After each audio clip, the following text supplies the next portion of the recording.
there, and welcome to U.S. History with Lennox. I'm Lennox, and we are in time period 4, which covers the years of 1800 to 1848. Today we're diving into topic 4.8, Jackson and federal power. And our goal from this one is to try to understand the causes and the effects of the continuing policy debates about federal power. Now, as we get into this topic, we have seen the Democratic Republicans divide into two separate parties, and that's what I want to talk about first.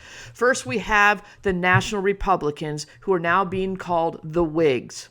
The Whigs leader is Henry Clay, and he really follows the ideology of the Federalists.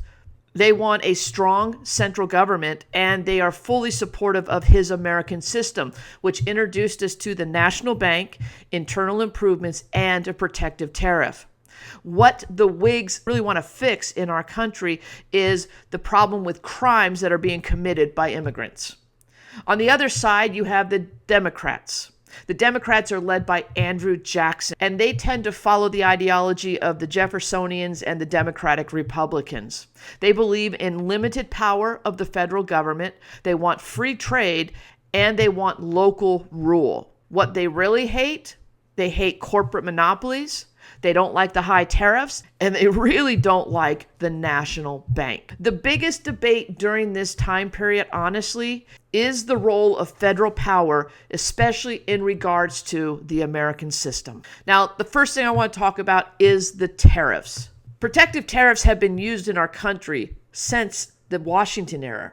And the way these tariffs are supposed to work is by increasing taxes on imports, you should see an increase in the price on imports, which will lead to an increase in domestic manufacturing. That's how it's supposed to work. But in 1828, John Quincy Adams is going to sign off on one of the largest tariffs in American history. The tariff of 1828 placed a tax of 35 to 45% on every import coming into our country. Now, this is going to be really beneficial for northern manufacturers as well as western farmers. But who really struggles with this tariff is the southern farmers, because they rely heavily on imports. When Andrew Jackson gets elected in 1828, it's assumed that he's going to do something about this tariff, but he doesn't do anything. So this is going to lead John C. Calhoun to start referring to this tariff as the tariff of abominations. And he is going to start campaigning against it due to the destruction he says it has on the Southern economy.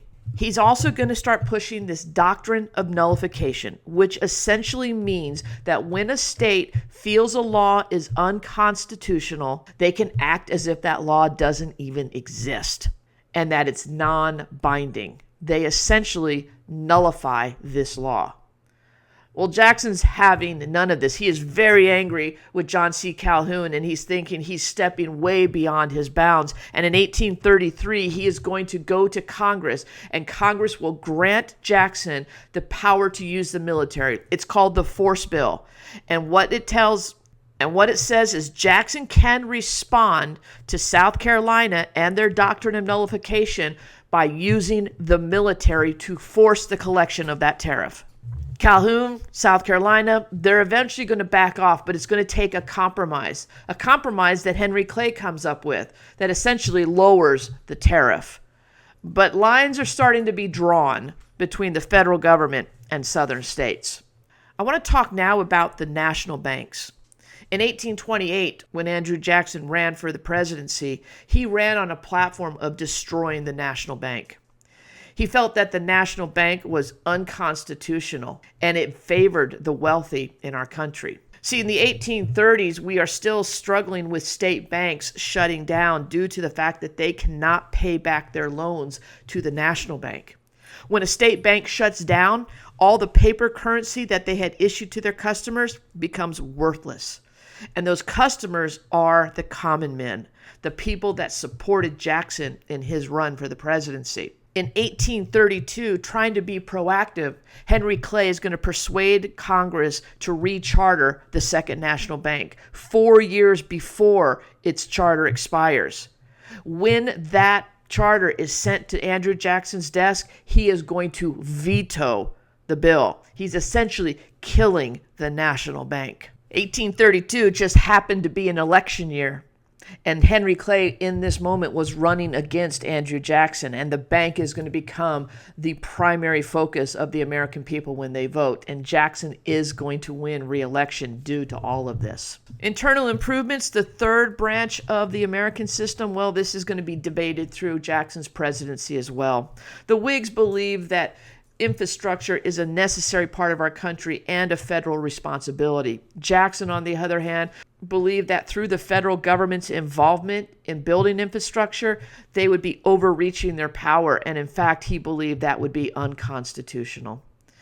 The one thing we have to talk about when looking at Jackson's presidency and the power of the federal government is the Indian removal policy. Native American lands and Western expansion has always been a big issue in our country, and the acquisition of more Native American lands will continue to be an issue. In 1830, the Indian Removal Act is going to be passed. The Cherokee Nation had declared themselves sovereign, an independent nation.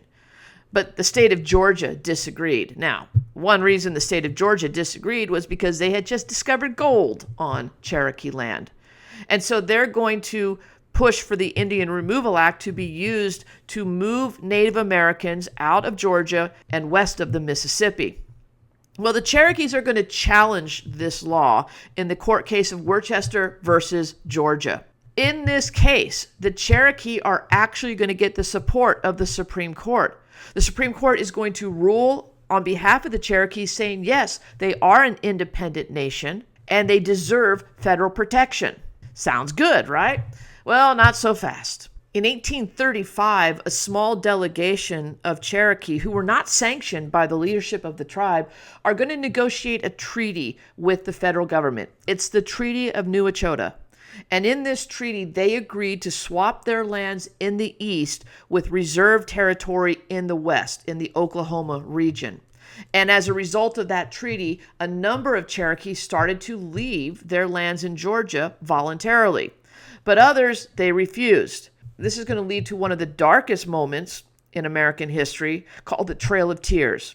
The Native Americans, under the terms of the Treaty of New Echota, are going to be forcefully removed from their lands, and they will travel on what has become known as the Trail of Tears.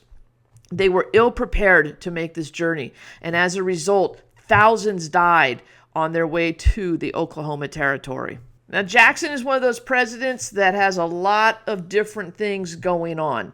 But the big thing you should remember is that most of his presidency is centered around this idea of federal power. Jackson's goal was to reduce the amount of power that the federal government had. And his successor, Martin Van Buren, is going to carry on with that tradition. The problem Van Buren's going to face when he comes into office in 1837 is dealing with all the decisions that Jackson had to make. And one of those decisions, closing the national bank, is going to lead to another economic panic. If you have any questions, go ahead and put them in the comments below. Thanks for watching, and we'll see you on the next one.